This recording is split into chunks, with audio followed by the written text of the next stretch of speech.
Beauty parlour में makeup कराई के दुल्हन नियन सजली।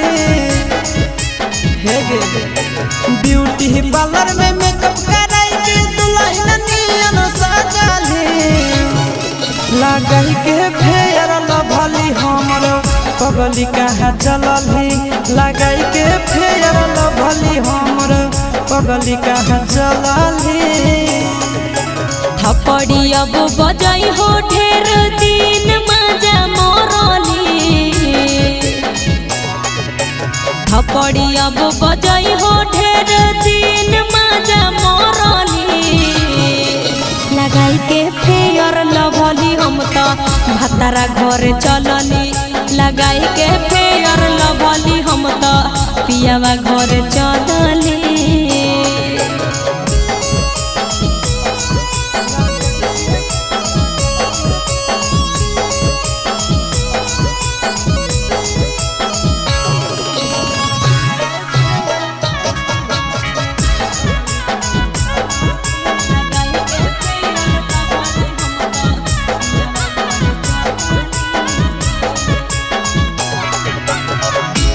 हर के नाता गेली भई हो ससुरार से।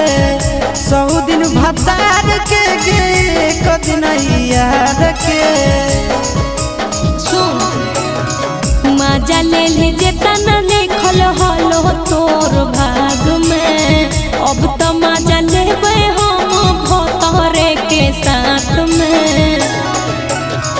मिलते सजनवा बोले काहे गेले बदली। एगे मिलते सजनवा बोले काहे गेले बदली। लगाई के फेयर लभली हमर जन कहाँ चलली। लगाई के फेयर लभली हम तो पियावा घर चलली।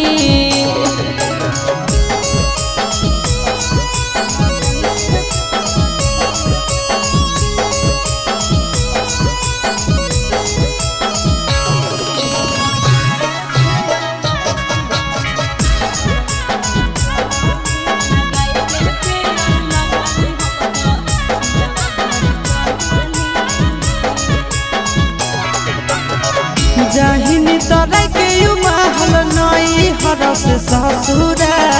हमारा जितना सुख नहीं दे तो कहियो भदरा। देली और छोड़ा जब ले हली कुआर रे। सब तो ही खा जमी तो खैतै के भातार रे। चिंटू आया से सब चोरे बुतरू से रहली। भूल गेली की गे चिंटू आया से सब चोरे बुतरू से रहली। लगाई के फेयर लभली हमर जन कहाँ चलली। लगाई के फेयर लभली हम तो राजा घर चलली। जाई छियौ रे छोड़ा।